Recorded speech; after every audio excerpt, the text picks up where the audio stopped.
Mon mari a failli me surprendre avec mon amant. J'ai eu de la chance, car il a réussi à se cacher dans le placard. Joseph, mon chéri, je t'attendais. Mais dis-moi, comment savais-tu que je rentrerais si tôt? Et comment as-tu fait pour t'attacher toute seule? J'ai menti à mon mari et je lui ai dit que j'avais regardé un tutoriel que j'avais trouvé sur Internet. Il m'a cru, comme toujours.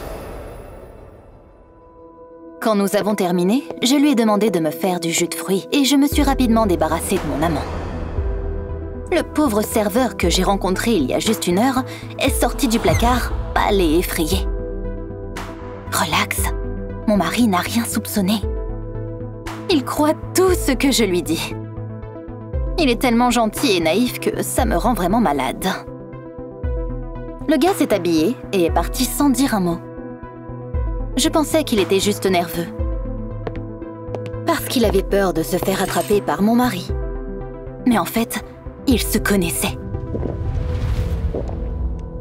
Le lendemain, j'ai décidé de jouer le rôle de l'épouse attentionnée. Et je suis allée sur le lieu de travail de Joseph pour lui apporter son déjeuner. J'étais vraiment intéressée par un nouvel infirmier que j'avais déjà remarqué. Cependant, mon humeur romantique a disparu en un clin d'œil lorsque j'ai vu le serveur se diriger avec confiance vers nous. Dr. Smith, je dois vous parler d'urgence.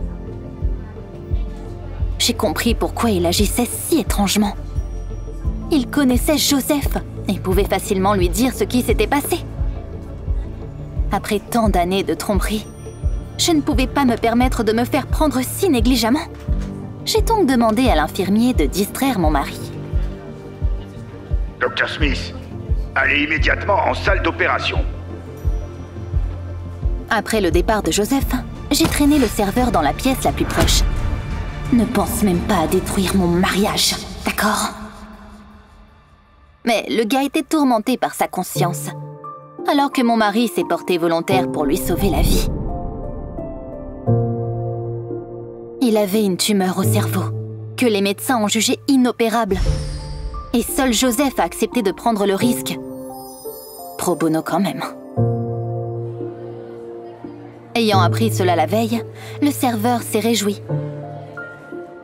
Et quand j'ai commencé à flirter avec lui, il s'est dit « Pourquoi pas ?» Après tout, ça pourrait très bien être ses derniers jours.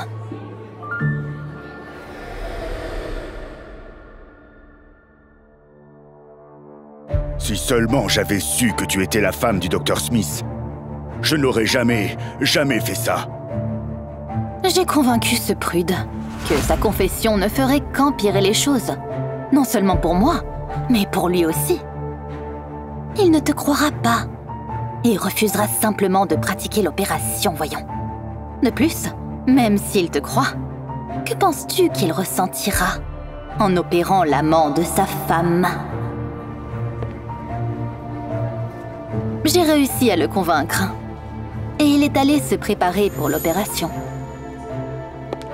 J'ai quand même décidé de rester et de garder le contrôle. L'opération a duré 2h30 et je savais exactement quoi faire.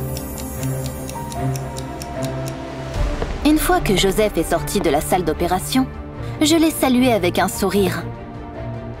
Mais il était aussi noir qu'un tonnerre. L'opération s'est avérée plus difficile que prévu. Joseph a silencieusement sorti l'alliance de sa poche. Il l'enlevait toujours avant une opération. Mais cette fois, il ne l'a pas remise. Tout s'est bien passé pour lui, mais pas pour toi. Juste avant l'opération, le serveur a craqué et a tout raconté à mon mari. Bien sûr, Joseph ne l'a pas cru, mais le gars lui a décrit notre chambre dans les moindres détails. Il a même mentionné la couleur des écharpes qu'il a utilisées pour m'attacher au lit. Je comprendrai si vous refusez de m'opérer, mais je préfère mourir en honnête homme que de vivre en menteur.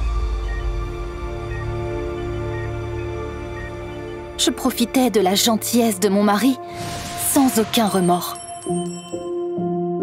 Mais c'est sa gentillesse qui l'a aidé à me démasquer.